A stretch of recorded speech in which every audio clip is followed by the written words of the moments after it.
melindungi bagian depan otak untuk membentuk dahi. Yang kedua itu tulang pelipis, di mana tulang pelipis berfungsi untuk melindungi otak bagian samping dan membantu pendengaran. Yang ketiga itu tulang pipi, di mana tulang pipi berfungsi untuk membentuk wajah dan melindungi mata. Yang ketiga itu rahang atas, di mana tulang rahang atas berfungsi sebagai tempat gigi atas untuk membantu proses mengunyah makanan. Yang selanjutnya itu tulang rahang bawah, di mana tulang rahang bawah berfungsi sebagai sama seperti dengan tulang rahang atas, di mana berfungsi menggerakkan mulut saat berbicara atau mengunyah makanan. Di antara kerangka kepala, fungsi dari kerangka kepala atau tengkorak melindungi otak, membentuk wajah dan membantu berbicara serta makanan.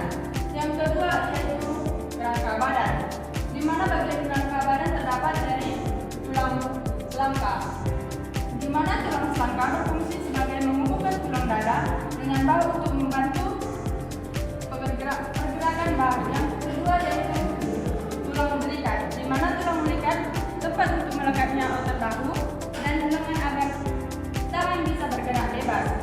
Selanjutnya itu tulang dada, di mana tulang dada berfungsi untuk melindungi jantung dan paru-paru bagian depan. Yang selanjutnya yaitu tulang rusuk, berfungsi untuk melindungi jantung, paru-paru dari benturan. Yang selanjutnya tulang belakang, di mana tulang belakang menopang tubuh agar bisa berdiri tegak dan melindungi sumsum tulang belakang. Di mana tulang rangka badan berfungsi untuk melindungi organ penting yang menjaga tubuh tetap tegak.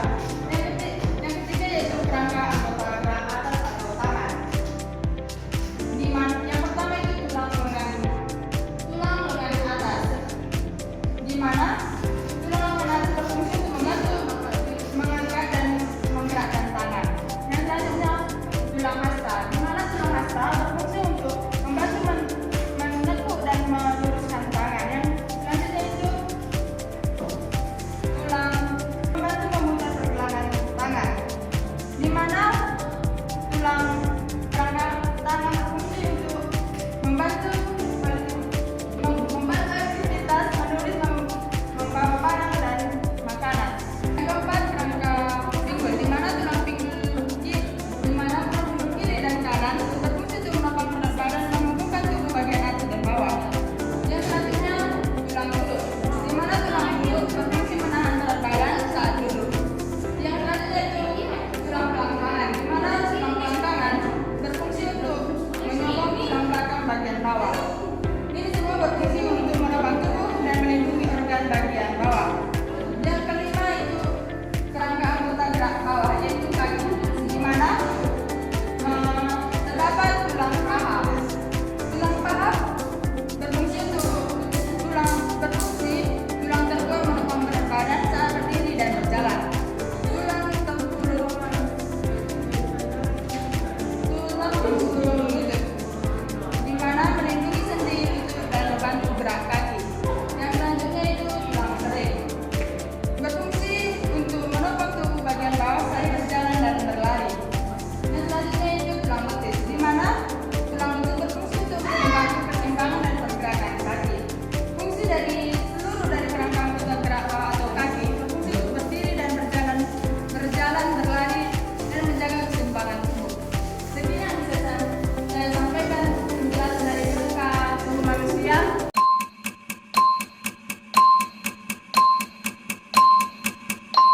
Saya akan menjelaskan tentang hubungan kerangka dengan olahraga yang saya ambil, yaitu olahraga voli, di mana dalam permainan bola voli latihan tidak hanya berfokus pada otot, tetapi juga penting untuk meningkatkan kepadatan dan kekuatan tulang atau densitas tulang agar mampu menahan beban impak tinggi dari lompatan, mendarat dan memukul bola. Bola voli adalah olahraga osteogenik atau membangun tulang yang menargetkan area tubuh tertentu. Tulang-tulang yang perlu dilatih dan diperkuat yang pertama yaitu tulang kaki, di mana tulang kaki adalah bagian bawah atau lower lips. Tulang di bagian bawah tubuh menerima beban terbesar saat lompatan dan mendarat blok smash. Yang kedua yaitu tabia atau tulang kering, di mana mengalami beban tertinggi saat mendarat atau melompat membutuhkan kepadatan tinggi untuk mencegah cedera sensitif. Yang ketiga, kalsinis atau tulang tumit, di mana sangat penting dalam menopang badan saat pendaratan aktif. Yang keempat, tulang paha, mendukung kekuatan saat melakukan vertical jam. Yang kelima, tulang telapak kaki, di mana menahan impak saat posisi siap atau ready stand dan tergerak lateral. Yang selanjutnya yaitu tulang bagian atas dan bahu. Tulang-tulang ini krusial untuk menghasilkan servis, smash, dan blok yang kuat. Tulang lengan atas, di mana tulang lengan atas tulang dominan saat memukul bola atau speaking dan servis. Spatula atau tulang belikat, di mana membentuk struktur bahu yang menstabilkan gerakan lengan. Yang radius dan adunan atau tulang lengan bawah. Tulang lengan bawah berfungsi untuk saat terlibat saat passing bawah atau bumping. Yang selanjutnya tulang belakang dan tulang pinggul,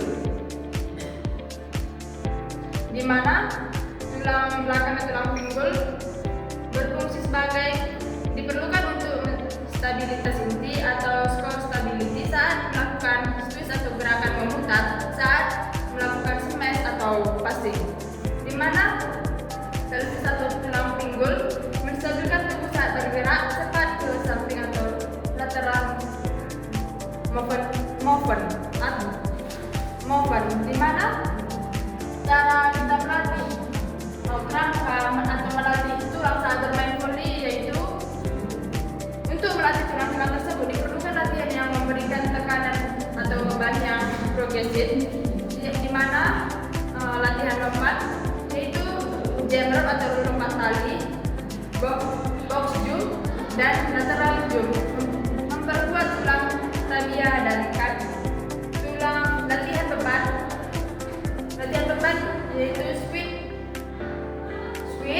dan loop gue membantu untuk meningkatkan kepadatan tulang paha, tulang belakang, dan sebagainya.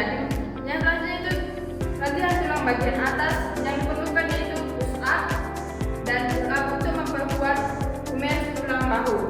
Latihan spesifik teknis blocking dan sticking secara berulang juga melatih tulang bahu dan tulang belakang. Latihan konsisten dalam jangka waktu panjang akan meningkatkan kepadatan tulang atau bone mineral density